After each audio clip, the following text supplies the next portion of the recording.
नमस्कार. आपणा सर्वांचे अवधूत रेसिपी युट्यूब चॅनलवर पुन्हा एकदा स्वागत. आजचे पंचांग शनिवार 25 मे 2024 हा व्हिडिओ वर स्वागत. जे कोणी शेवटपर्यंत थांबतील त्यांना अतिशय चांगला एक उपाय आहे. आज शनिवार आहे त्या कारणाने मारुती रायाशी संबंधित असलेला एक उपाय सांगितला जाईल. तर कृपया शेवटपर्यंत हा व्हिडिओ बघावा आणि पंचांगाचा लाभ घ्यावा ही विनंती.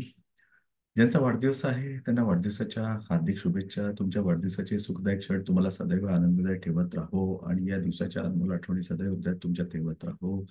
ज्यांचा लग्नाचा वाढदिवस आहे त्यांना लग्नाच्या वाढदिवसाच्या मनःपूर्वक शुभेच्छा. तुमची जोडी शिवपार्वतीप्रमाणे सदैव राहो.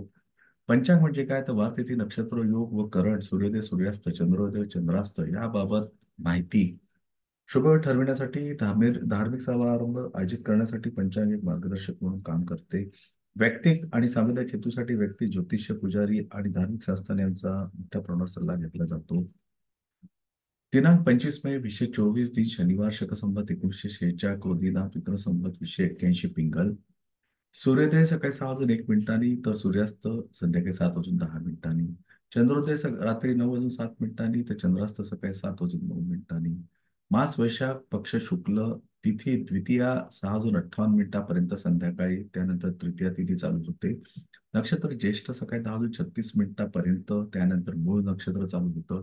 योग सिद्ध सकाळी 10 वाजून 7 मिनिटापर्यंत, त्यानंतर साध्य योग चालू होतं. करण तैतील सकाळी 7 वाजून 14 मिनिटापर्यंत, त्यानंतर गर योग 6 वाजून 58 मिनिटापर्यंत संध्याकाळपर्यंत, नंतर वाणिज करण सुरू होतं. चंद्र राशी वृश्चिक सकाळी 10 वाजून 36 मिनिटापर्यंत, त्यानंतर धनुराशी. सूर्य राशी वृषभ, सूर्य नक्षत्र रोहिणी. ब्रह्ममुहूर्त सकाळी 4 वाजून 34 मिनिटापासून ते 5 वाजून 18 मिनिटापर्यंत. अभिजित मुहूर्त हा दिनाचा मध्यान्ह 12 वाजून 9 मिनिटापासून ते 1 वाजून 2 मिनिटापर्यंत. विजय मुहूर्त 2 वाजून 47 मिनिटापासून ते 3 वाजून 39 मिनिटापर्यंत.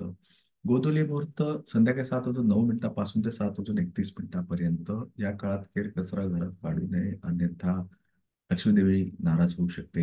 अमृतकाल सकाळी 4 वाजून 12 मिनिटापासून ते 5 वाजून 48 मिनिटापर्यंत 26 मे रोजी. अशुभ समय राहू काल सकाळी 9 वाजून 18 मिनिटापासून ते 10 वाजून 57 मिनिटापर्यंत. कोणते शुभ कार्य हाती घेऊ नये, घेतल्यास अडथळे येण्याची शक्यता. गुलिक काल सकाळी 6 वाजून 1 मिनिटापासून ते 7 वाजून 40 मिनिटापर्यंत.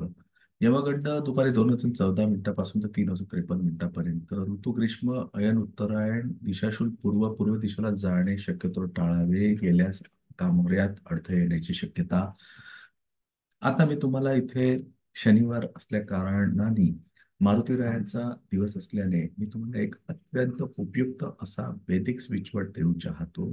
तो वैदिक स्विचवर्ड आहे, जर तुम्हाला कोणताही तब्येतीचा त्रास असेल आणि त्या तब्येतीच्या त्रासामध्ये जर तुम्हाला निदान होत नसेल, तर सुरुवातीला तुम्ही काय करायचे आहे, तर सर्वात सुरुवातीला तुम्ही अश्विना अश्विना अश्विना याचा 108 वेळा जप करणे व त्यानंतर सतत जेव्हाही वेळ मिळेल तेव्हा, दिवसभरात जेव्हाही वेळ मिळतो तेव्हा अश्विना अश्विना अश्विना याचा जप करत राहणे. यामध्ये काय होईल, एक तर डॉक्टरला तुमच्या त्रासाचं निदान झालं नसेल तर निदान होऊन जाईल, किंवा तुम्हाला चांगल्या डॉक्टरची माहिती मिळून जाईल, किंवा कसं काहीतरी होणार जेणेकरून तुमच्या तब्येतीचा त्रास बरा होण्याची शक्यता होणार. म्हणून तुम्ही अश्विना अश्विना चांट करावा. याच्या व्यतिरिक्त मी तुम्हाला एक याच्या सोबत जोडीला अत्यंत महत्वाचा असा एक वैदिक स्विचवर्ड देऊ चाहतो, ज्याचा संबंध हनुमंत रायाशी आहे. तो म्हणजे स्विचवर्ड आहे सप्तचिरंजीवी. सप्तचिरंजीवी सप्तचिरंजीवी. जर तुम्ही हा सप्तचिरंजीवी स्विचवर्ड वापरला तर तुम्ही कोणत्याही कितीही क्रिटिकल इलनेस असेल तरी हा सप्तचिरंजीवी स्विचवर्ड कार्यरत असतो, काम करतो. हा हनुमंताशी संबंधित आहे आणि याचे खूप चांगले रिझल्ट्स बघितले गेले आहेत. तर तुम्ही हा उपाय करून बघावे आणि जर तुम्हाला यातून काही फायदा झाला तर फीडबॅक नक्की द्यावा. एवढे बोलून मी माझा व्हिडिओ इथेच संपवितो. आवडल्यास लाईक करा, शेअर करा. नवीन सदस्याने माझे युट्यूब चॅनल सबस्क्राईब करा विनंती. हनुमंताच्या कृपेने आपला शनिवार हा दिवस चांगला जाओ. धन्यवाद.